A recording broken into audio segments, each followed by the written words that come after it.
मिले मनीष को भगवत भक्ति श्रेष्ठता मिले जाति धन विद्यारू नुहे तेणु जीव प्रति भगवान आत्मीयता कृपालुता जीवर केवल शरणागति होगा कथा तांकर आत्मीयता आम प्रति अच्छे आम केवल शरणागत होगा आउ कि आम कौचे भगवान को आम देखुनि भगवान को देख बा न देख भगवान मिलतु बा न मिलतु मुख्य मन भितर मुख्य हृदय भितर ए भाव हेबा उचित जे भगवान अच्छा भगवान मिलती कारण करवा मनुष्यर अधीन हेबा प्रारब्ध बा भगवान अधीन आमे करिबा कर्तव्य कर्म आमे करिबा कर्म आमे करि चलचे फल तांको ऊपर छाड़ुचे प्रभु तम इच्छा से कहला करवा मनुष्यर अधीन हेबा प्रारब्ध बा भगवान अधीन भगवान मिलवा भगवान कृपार अधीन तेणु आम कहे प्रभु जिते बड़े आपण को चिंतन करुच्ची भगवान नाम गुण लीला कीर्तन समस्त अंत बाह्य शत्रु विनाश हुए एक कह जाए भगवत सत्ता असत्र बहु ऊर्ध्वे तेणु शत्रु विनाश करवा अंत बाह्य शत्रु अंत शत्रु अच्छा बाह्य शत्रु अच्छा बाह्य शत्रु जिते क्षतिकारक नुहे अंत शत्रु से क्षतिकारक अंत शत्रु आपण कहे किए ना अंत शत्रु आग प्रथम अहंकार क्रोध मोह लोभ आसक्ति माया कामना ये सब केवल नाम द्वारा ही अंत शत्रु विनाश होता है तेणु से कथा भी कह जाए तेणु भजन साधन जप दान जेते शुभ कर्म यदि अहंकार युक्त है तेरे सब नष्ट फल ही नहीं जाए आपण दान करिवे आपण जप करिवे आपण साधना करिवे आपण नाम करिवे आपण भजन करिवे सब किछि करिवे किंतु सब किछि करबा को मना नहीं किंतु सब किछि अहंकार मुक्त ही करबा दरकार अहंकार युक्त होइले फलप्रद नहीं जी जेपरी करे से सेपरी पाए आमे कहूचे जी जेमिति कर्म करिबो से सेमिति फल पाइबो मन को सांत्वना दौचे मन को बुझे दौचे अन्य को बुझे दौचे कहीं कर्मर गोटे फल रही है कर्मर गोटे फल रही है आ से फल मिलवा सुनिश्चित होता है कर्म फल आपण ए जन्म रे न भोगी पारती आपणकर आयुष नथिबो जो जन्म नेबे से जन्म रे आपण कर्म फल भोगिबे जोटा को आमे कहूचे प्रारब्ध कथा कहूचे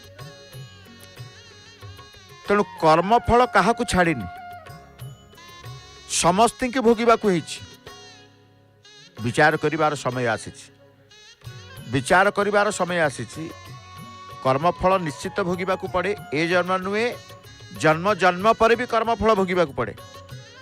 ए जन्म कर्म करिसेंती किछि कुकर्म करिसेंती तार फल स्वरूप ए जन्म रे आपनकर आयुष नाही ता माने फल भोग करिवेनी ता नुहे जो जन्म नेबे से जन्म रे ए कर्मर फल कृतक कर्मर फल भोगवा को पड़िबो से जन्म रे भोगी पारलेनी आयुष नाही आउ जो जन्म नेबे पड़िबो तेणु एभली चिंता करिबा कर्म करिबा जेमती कर्म द्वारा आमे कौनसी प्रकार संसार अन्यर कार क्षति न हो कर्णिका निकट अपेक्षा करते भक्त समाज अपेक्षा करते कुआड़े गले चुनरा सेवक कौन कि प्रभुंर जिते प्रभु प्रति जिते भक्तर व्याकुलता आसे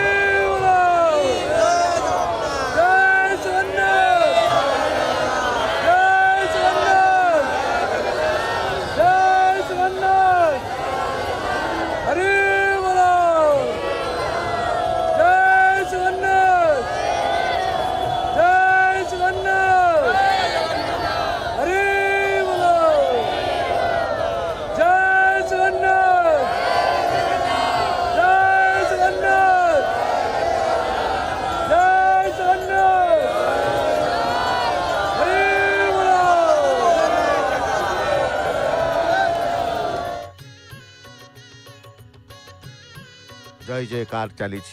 प्रभुंकर काले जीव जानी परम बंधु जदि किए से होचंदी प्रभु भगवान जीवर परम बंधु बांधव बांधव ताकू कहती जी मित्र को सर्वदा रक्षा करे परम अर्थ को प्राप्त कराए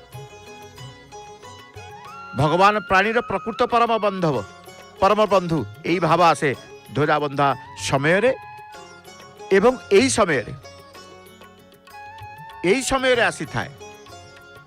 बंधुत्वर भाव केतेबेले जीव चाहिता जेतेबेले कर्णिकारे प्रभुंकर पतित पावन पताका परिवर्तन हुए भगवान जीवर परम बंधु बांधव बांधव ताकू कहते जे मित्र को सर्वदा रक्षा करे प्रभु समस्त की रक्षा करते यही समय जी शरणागत होती तेणु परमार्थ को प्राप्त कराए किए ना से प्रभु भगवान प्राणीर प्रकृत परम बांधव प्रकृत परम बंधु पथश्रांत व्यक्ति शांति पाइबा पाई खोजी खोजी वृक्ष पाखक जाए शांत अवस्था वृक्ष पाखक गले वृक्षर आश्रय रे शांति पाई प्राप्त हुए तद्रूप संसार शांत व्यक्ति भगवान को आश्रय को गले शांति पाए यही समय से शांति पाई थाए ध्वजाबंधा ये प्रमुख समय रे से शांति पाई थाए परम तृप्त परम आनंद पाई थाए तेणु कहा जाए ये समय को समस्ते अपेक्षा करते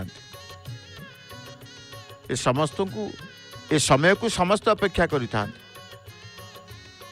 तेणु कहीं अपेक्षा करते ना भक्त हेबे भक्ति हब भक्त हेबे भक्ति आसीबो कारण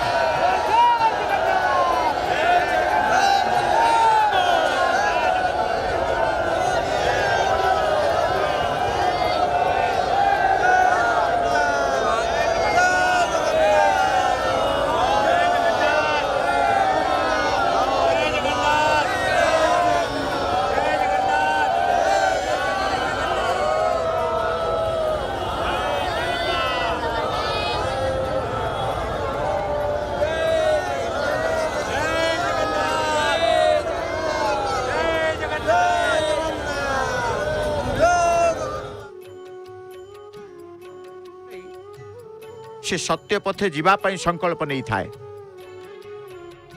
तेणु कहे प्रभु एतिकी करुणा करिवे भगवान को ठारू आपण को ठारू मु केबे भी जमिति विभक्त न हुए सदा जोग सदा नित्य आपण को सहित संजोग रहिता है चली कर्णिकारे ध्वजाबंधा सेवा आज कहीं धीरे धीरे धीरे मंथर गति रे चली प्रभुंकर केतेबेले कौन सेवा हम मंथर गति रे सेवा चली धीरे धीरे सबू प्रभुंकर इच्छा प्रभुंकर आज्ञा प्रभुंकर आदेश तेणु ध्वजाबंधा हलदिया रंगर पताकाटीए दर्शन करी पतित पावन पताका को दर्शन करी प्रभु को मागिदेवा प्रभु नित्य आपण मो हृदय रे थांतु ध्वजाबंधा परे परे आसंतु परमशास्त्र भागवत पंचम स्कंद 19 अध्याय।